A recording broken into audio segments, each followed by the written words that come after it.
Benelli Nova and Supernova series of pump shotguns. And I'll give you the quick and dirty how to do it, so the installation is a lot easier for you. It's very similar to the M2 in that you heat the tube and spin it out of the receiver. There's a little more to it than that. The Loctite bond between these two pieces, the magazine tube and the receiver, is heavy duty. It does not want to let loose of this tube easily. So you have to apply a considerable amount of torque to this tube, which means you have to affix this to a fixed surface, like a vise, and not crush it in the process. So there's two things I'd like you to do. one is that in this little, it looks like a boss, it's a little section of extra metal that's been tack welded on the outside of the tube. Anyways, I drill a 5/16 hole through that, straight through the tube. And I do that so I have a method of disassembly. It's my wrench, which happens to be a number 3 Phillips screwdriver that I put through there and use that to spin the tube off. So disassemble the gun completely and drill your hole. That's your first step. Next, as you look at the receiver, it's got some raised ribs here, and when you clamp your gun in the vise, first off, you don't want to clamp it metal to plastic. You can, you don't mind marring it up, and that's fine. But you don't want to clamp on those ribs because they're high points and they'll focus a lot of pressure right there and try to crush the receiver. So I do two things to keep that from happening other than not clamping on the ribs. One is I leave the bolt in the gun.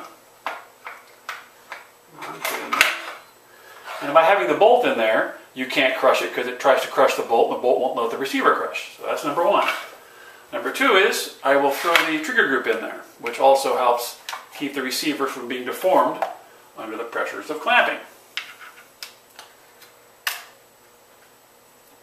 So we put the trigger group back in the gun.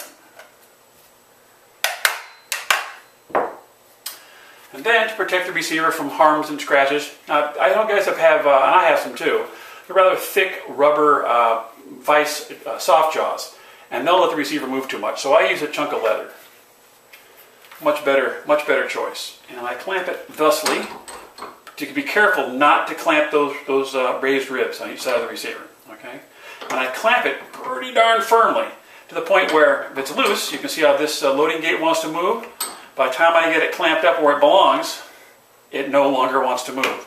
So it shows you, I just loosened it up, tighten a little bit more, and that's it. So it's very tight in there. So if you can't move the bolt's now tight, doesn't want to slide. So I have to actually have crushed the receiver against the bolt. But you have to get to that point to keep this from moving when you try to torque this out. If you want to, an added precaution, and that's how I took this one apart, I actually had the barrel in at the same time. You notice how the barrel slides right in?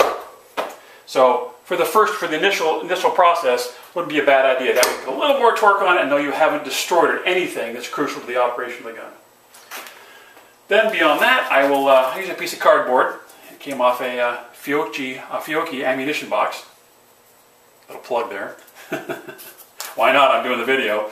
And I use that as kind of a fail-safe. It's not necessarily a heat stop, but it lets me know if it changes color, starts to smoke, that I have focused too much of my 1400 degree heat gun in the wrong area. I want to focus all along the magazine tube, all the way around here.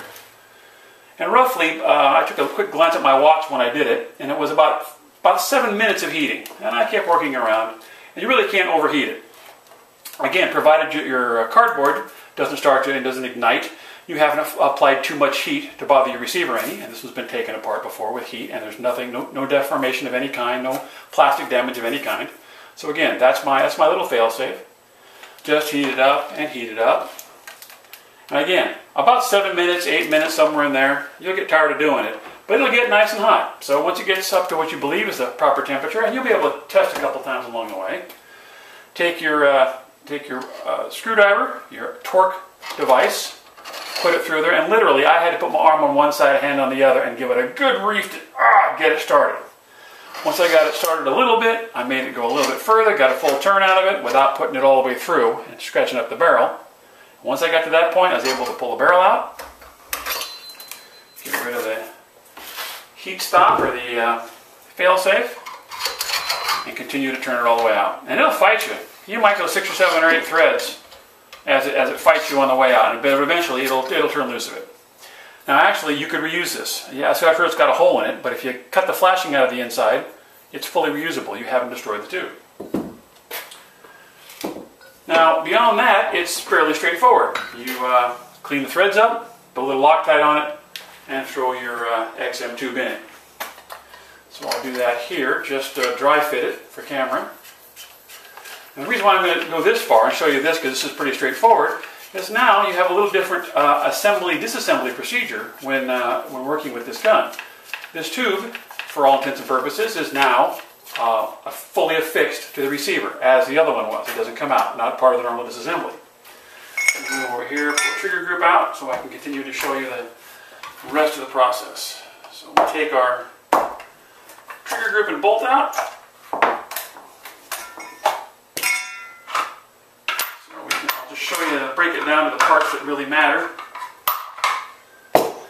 Now, normally you just pull off the magazine tube nut, pull the barrel off, okay, and then slide the action off, the fore end off. Well, you can't do it with the one-piece tube on there. They actually have to go on together. Because the tube is longer, they will overlap each other a little bit, and you can't get them on one at a time. They go on together, thusly. Now, I wouldn't do it for camera. I'd have 3 hands on this thing, but that is your method. Slide it right down all together like that. Again, if I wasn't on camera, it would slide right together. Come on, darling. And there you go. So that's it. That's the ROP Concept Innovations one-piece XM tube for the Benelli Supernova and Nova. I really like the installation. I wouldn't go through that much of extra effort if I really didn't like it. You can always throw an extension tube on there. He offers those too, just magazine extensions, but I really like this one-piece affair. So that's how it's done. You got any questions? Get a hold of Mark. No, you can get a hold of me, guys. pk@multigun.com. I'll give you a hand if I can. X-Rail, X-Rail, X-Rail.